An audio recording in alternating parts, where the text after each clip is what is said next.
అందశ్రీ ఆకస్మిక మృతి పట్ల మరింత సమాచారం మా ప్రతినిధి సతీష్ అందిస్తారు. సతీష్, చెప్పండి.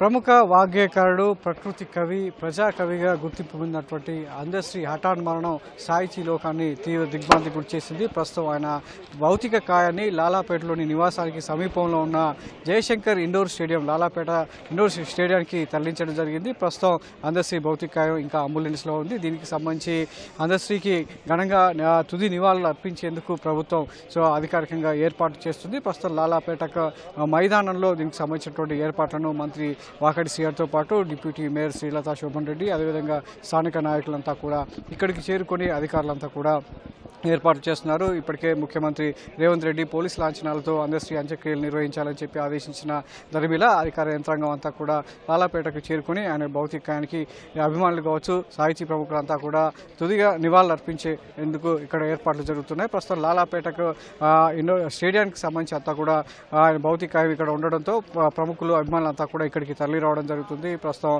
తెలంగాణ భాషా సాంస్కృతిక శాఖ సంచాలకులు నరసింహారెడ్డి గారు ఉన్నారు. సార్, అందశ్రీ గారి మరణం అనేది సాహితీ లోకానికి చాలా తీరని లోటు అనే చెప్పవచ్చు. ఆయన అందించినటువంటి రచనలు కావచ్చు, ఆయన అందించినటువంటి పాటలను కూడా ఎప్పటికీ చిరస్మరణీయంగా ఉంటాయి. రాష్ట్రం ఉన్నంతకాలం రాష్ట్ర గీతం అనేది అధికారికంగా గుర్తింపు పొంది ఆయనకు ఎనలేని గౌరవాన్ని తీసుకొచ్చింది.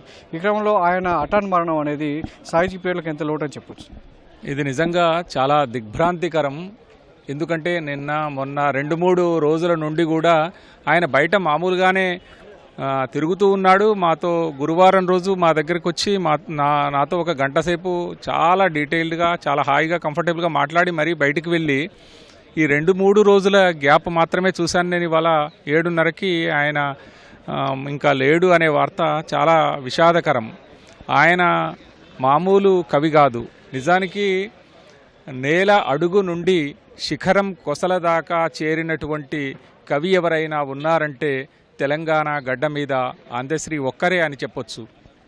అందశ్రీ సహజంగా తన కలం నుండి రాసినటువంటి కావ్యం కాకుండా తన స్వరం నుండి పలికినటువంటి గేయం ద్వారా బతికినటువంటి వ్యక్తి. తెలంగాణలో మిగిలిన అన్ని సాహిత్య రూపాలు ఉన్నప్పటికీ, అన్ని సాహిత్య ప్రక్రియలు ఉన్నప్పటికీ పాట ఉద్యమానికి చేసిన కృషి మరువరానిది. 2వ దశ ఉద్యమంలో ఆయన పాట తెలంగాణ ఉద్యమాన్ని సగానికంటే ఎక్కువగా ఉద్దీపింపజేసింది.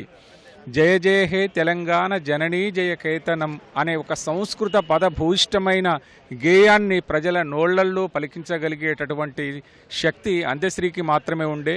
అందశ్రీ ఆనాటి పాల్కురికి, సోమనాథుడికి మనకాలపు వారసుడిగా చెప్పొచ్చు. ఆయన ద్విపదని ఎట్లా ప్రజల భాషల్లోకి తీసుకురాగలిగాడో, ప్రజల మనసుల్లోకి తీసుకురాగలిగాడో, ఈయన పాటను ప్రజల హృదయాల మీద నిలబెట్టాడు. అందశ్రీ లేని లోటు ఆయన కుటుంబానికి ఎంత పెద్దదో తెలుగు సాహిత్య ప్రపంచానికి అంతకంటే పెద్ద లోటు అని మనము అంగీకరించాల్సి ఉంటుంది. ఆయన పాట ఒక కావ్యమంతటి గౌరవాన్ని సృష్టించుకుంది. అది తనకు తాను సృష్టించుకుంది. ఆయన ఎన్ని ఇబ్బందులు, ఆర్థికంగా వ్యక్తిగతమైనటువంటి సమస్యలు ఎన్ని ఉన్నప్పటికీ ఆయన పాట ద్వారా ఆయన నిరంతరం స్ఫూర్తి పొందుతూ ఉండేవాడు. ఆయనే కాకుండా మనలాంటి చాలామందిని స్ఫూర్తి పొందేటట్టు చేశాడు.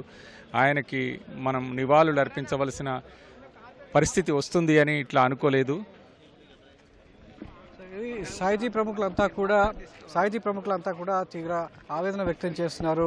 ఒక పద్యం కావచ్చు, ఒక పాట కావచ్చు, ఒక వచనం, ఇలా త్రివేణి సంగమంగా తన సాహిత్య ప్రయాణాన్ని కొనసాగించినటువంటి అందశ్రీ గారు ఇలా హఠాన్ మరణం పొందడం అనేది కూడా ప్రతి సాహితీ అభిమాని కూడా దుఃఖసాగరంలో ముంచిందని చెప్పొచ్చు. దీనికి సంబంధించి ఆయనకు తుది వీడ్కోలు పలికేందుకు అంతా కూడా లాలాపేట స్టేడియానికి చేరుకోవడం జరుగుతుంది. అభిమానులంతా కూడా ఇక్కడికి చేరుకుని ఆయన భౌతిక కాయానికి నివాళులు అర్పిస్తూ కుటుంబ సభ్యులు పరామర్శిస్తున్నారు. సార్, మీరు చెప్పండి, ఎక్కడి నుంచి వచ్చారు? అందశ్రీ గారి రచనల్లో మీకు ఏది బాగా ఇష్టం?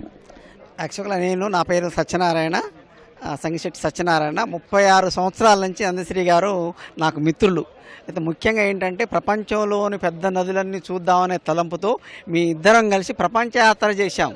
ప్రపంచ యాత్రలో నైలు నది, అమెజాన్ నది, ఎల్లో నది, సౌత్ ఆఫ్రికా నది, ఆస్ట్రేలియా నది, ప్రపంచంలో ఉన్న పెద్ద నదులన్నీ కూడా మీ ఇద్దరం కలిసి స్వయంగా తిరిగి నది నడిచిపోతున్నది నా వల్లే రమ్మన్నది ఒక పెద్ద కావ్యం రాస్తుండు. ఇంకా అది పూర్తి కాలేదు.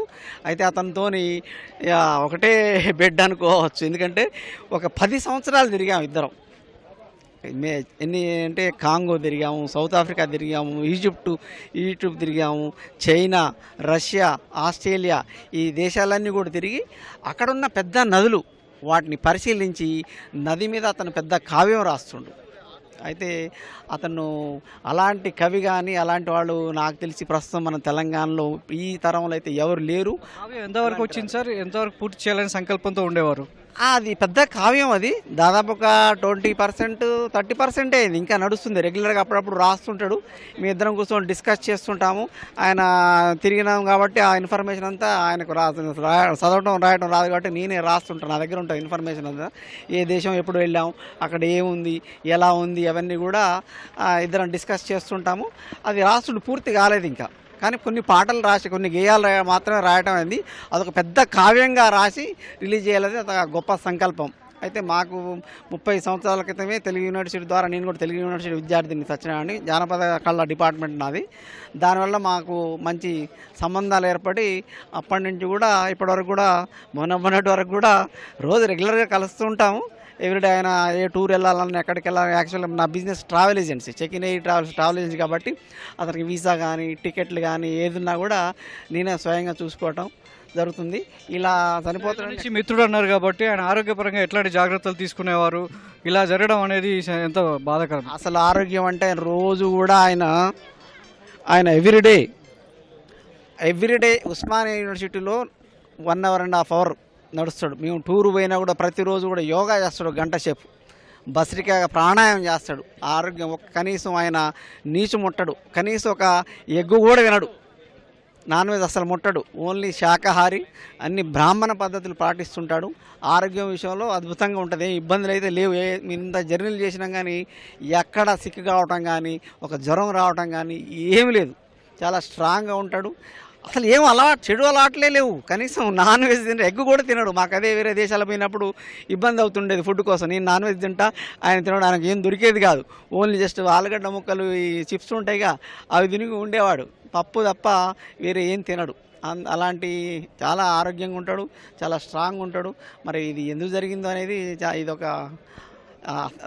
మిస్టరీ అనిపిస్తుంది నాకైతే. ఎందుకంటే అవకాశం లేదు. ఎందుకంటే ఏమి లేవు, షుగర్ లేదు నాకు తెలుసు, వేరే డిసీజెస్లు ఏమి లేవు.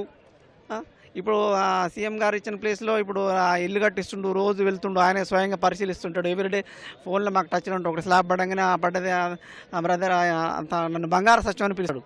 జనరల్గా నా పేరు సత్యనారాయణ కానీ ఆయన ప్రేమగా నన్ను బంగారు సత్యం అని పిలుస్తుంటాడు. బంగారు సత్యం ఎలా 1వ స్లాబ్ అయింది, 2వ స్లాబ్ అయింది, ప్రతి స్లాబ్కు నాకు ఫోన్ చేసి ఇన్ఫామ్ చేస్తుంటాడు.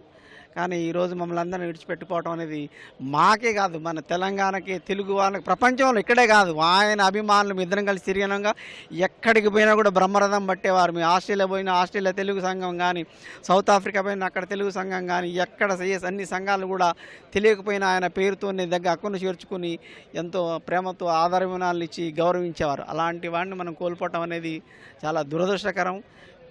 ఈ సందర్భంగా వారి కుటుంబ సభ్యులందరికీ కూడా నా ప్రగాఢ తెలియజేస్తున్నాను. వాళ్ళ ఫ్యామిలీ కూడా నాకు వాళ్ళ పేర్లు కూడా వెరైటీగా వేకువ, వెన్నెల అనే అద్భుతమైన పేర్లు పెట్టి ఉన్నారు. వాళ్ళని కూడా చక్కగా చదివించారు. 3 అమ్మాయిలు, 1 అబ్బాయి. అబ్బాయి కూడా మంచి క్లెవరు. మన ఉస్మానియా యూనివర్సిటీలోనే మంచి 2nd ర్యాంక్తోని యూనివర్సిటీలో పీజీ చేస్తున్నాడు. దత్తు అయిపోయిందా. పెద్ద అమ్మాయి కూడా పిహెచ్డి ఫిజిక్స్లో కంప్లీట్ చేసింది. ఆమె కూడా గురుకుల పాఠశాలలో టీచర్గా జాయిన్ అయింది. 2వ అమ్మాయి కూడా ఐఏఎస్ ప్రిపేర్ అయింది కానీ ఇంకా రాలేదు, ట్రయల్స్లో ఉంది. 3వ అమ్మాయి కూడా బీఎఫ్ఏ, ఎంఎఫ్ఏ కంప్లీట్ చేసింది. మంచి విద్యను అందించాడు పిల్లలకు కూడా.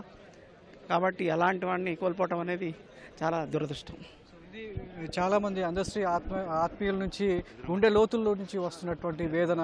సో ఎంతో అంటే తెలంగాణ సాహిత్య లోకానికే కాదు, తెలంగాణ మీద నిలబడి గెలవాలి అనేటువంటి ఒక సంకల్పంతో సో తన రచన కావచ్చు, తన మాట తీరు ద్వారా ఎంతోమందిని సంపాదించుకున్నటువంటి అందశ్రీ ఇక లేరనేటువంటి వార్త అభిమానులు కావచ్చు, సాహిత్య ప్రముఖులంతా కూడా జీర్ణించుకోలేకపోతున్నారు. మరి దీనికి సంబంధించి లాలాగూడ్లో ఏర్పాటు చేసినటువంటి అభిమానుల లాలాపేట స్టేడియంలో ఏర్పాటు చేసినటువంటి అంతిమ ఏర్పాట్లకు సంబంధించి కూడా సో ఇక్కడ ముఖ్యమంత్రి కావచ్చు మంత్రులంతా కూడా ఇక్కడికి రాబోతున్నారని కూడా పోలీసు శాఖ అంతా కూడా ఏర్పాటు చేస్తుంది.